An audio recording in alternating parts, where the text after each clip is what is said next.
Our next file is going to be People of the State of Michigan versus Max Allen.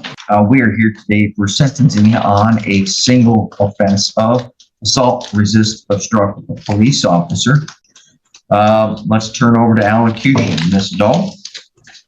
Your Honor, I ask the court to follow the recommendation. I don't believe probation is appropriate for this defendant in his history on probation. He was on probation when this offense occurred. He is still pending sentencing and not probation violation. So I don't believe he's a good candidate for probation in this case. I do believe consequences should be given, and 180 days is appropriate for his conduct and his past. Thank you. All right, thank you. I was kind of taken aback, as was Mr. Allen, when we saw that the recommendation was for a 180-day jail sentence on a 0 to 17 guideline. I realized that in a manner of speaking, I suppose, his past conduct is weighed somewhat heavily in this as well. Because really, honestly, if we focused on the events of the night in question, yes, it was a charge of R&O. That's what he pled to. There was nothing physical. There was nothing dangerous to the officers. Can't think of a better word than simply his refusal to come out to allow them to arrest him on the existing warrant for the probation violation in Grand Traverse County. I think in the grand scheme of things, when we look at R&O, look at all the possibilities within that same statute. Obstruct, assault, abscond from. None of that occurred here. There was nothing dangerous that occurred to these peace officers who were obviously just doing their job. He simply didn't come out of the dwelling when they asked him to. That's it. So when you look at the guideline at 0 to 17, I guess my initial reaction should be, there's not much there, and he's already served a significant amount of jail time pursuant to this matter. For some reason, I believe there's an overemphasis here trying to make this situation, I could be accused of minimizing it, but I don't think so. I think I'm faithfully reciting the content of the narrative into something more dangerous and more substantial than it really is or ought to be. Was it the way we would have him conduct? No, of course not. Of course there should be a sanction. But 180 days seems like a very strident recommendation under those same facts and circumstances when you boil it all down. We understand he doesn't avail himself of the presumption of no jail here, perhaps, due to the fact, maybe plain and simple, that he was on probation at the time this occurred. That alone, I believe, would provide sufficient good cause for the court to impose a jail sentence. And I would say the court, in reality, probably should, but that jail sentence should be time served and no more. Thank you. No? I think I already made my argument. Sorry. I've been going back and forth today trying to mix it up. Thank you. Sorry about that. Mr. Allen, you have the right to make a statement if you choose. Anything you wish to say?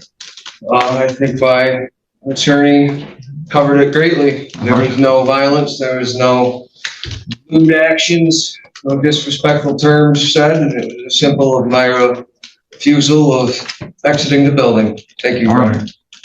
Well, there might be a little bit of an oversimplification, right? So the officers were sitting out there watching the Buckley Bar area, which is it's a common intersection. People be traveling between Wexford and Grand Traverse County, plus the Buckley Bar, and leaving there. You never know what's going to happen.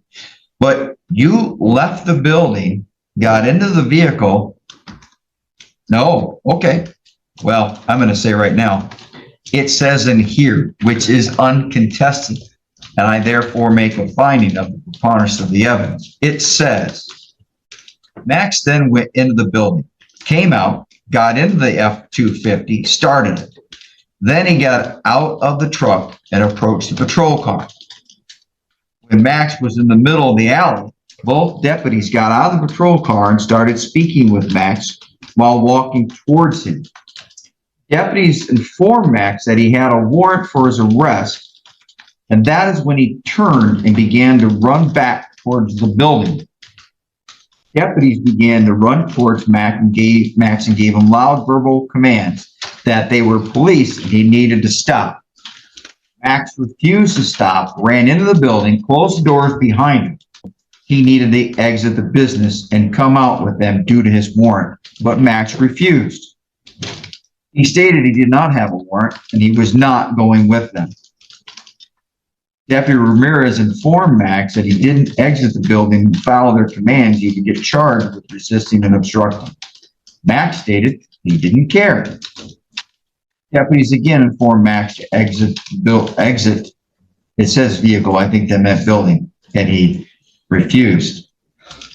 And that Ford F-50, 250 he was driving had improper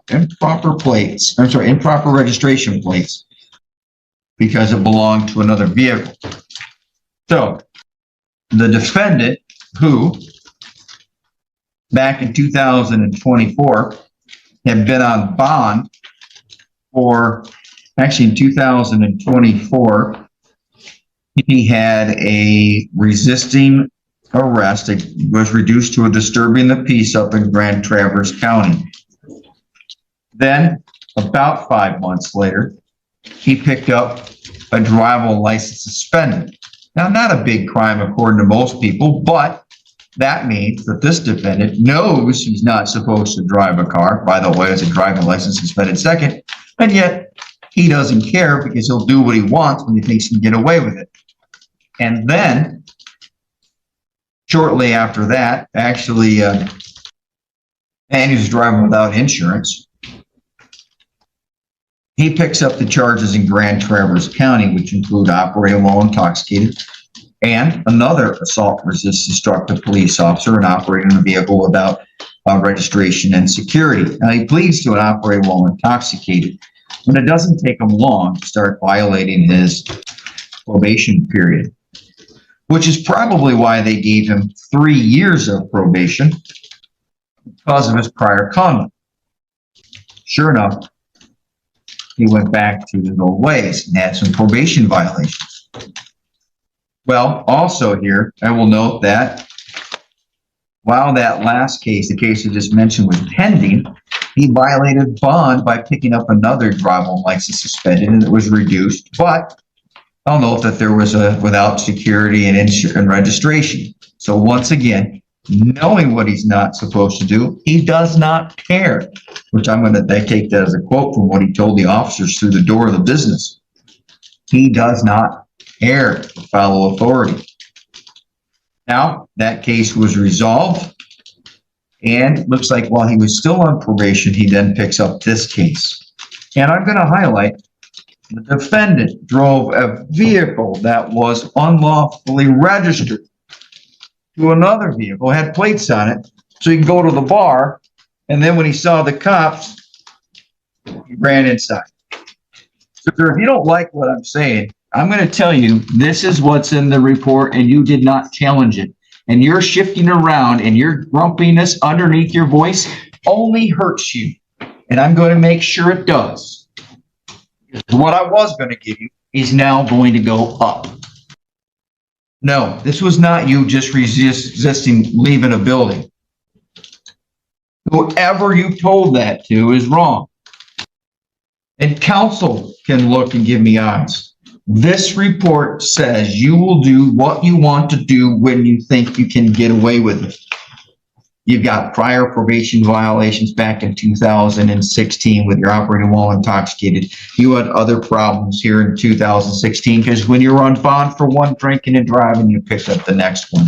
And you had multiple bond violations, multiple probation violations. You are not a good candidate for probation according to this court.